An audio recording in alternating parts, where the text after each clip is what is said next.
I'm Professor Doug Smith, and I work here in the Mechanical Engineering Department at Baylor.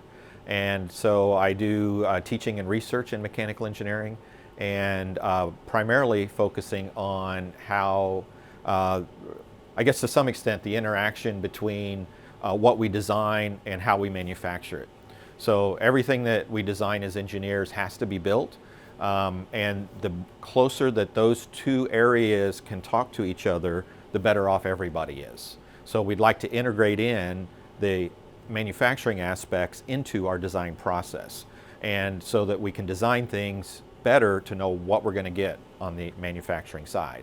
And a lot of the focus here then in that area is on how materials behave, and we've chosen to for several years to work on composite materials, and primarily composites that include plastics with some kind of stiffening filler, something you add to the plastic to make it better. We all know we've bought that plastic thing that breaks on the second day that we have it, and of course we'd like to be able to do things to the plastic, be able to design the part better with that plastic so that it lasts longer than 2 days or 2 weeks or 2 years or whatever that is.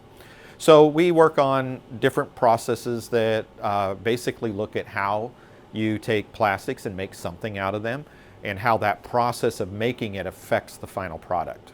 Okay, so we do a variety of things in that area, and some of it has to do with testing and actually making stuff, breaking stuff, seeing how things are made after it's been done.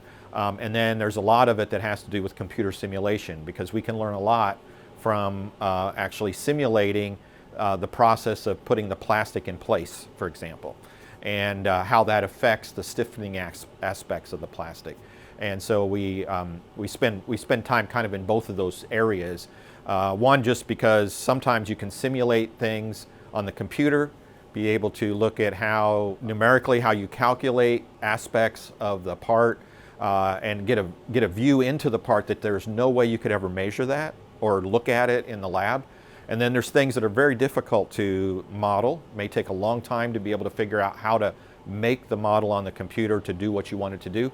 But yet we can come in the lab and we can actually make the part, and you can throw the plastic in place or make it do the process that you have and actually have the part in front of you the same day, and then you can go test it. And then sometimes we want to use the test to make sure that the model is working correctly, so we can marry those two together. And so that's a very convenient aspect of what we do as well.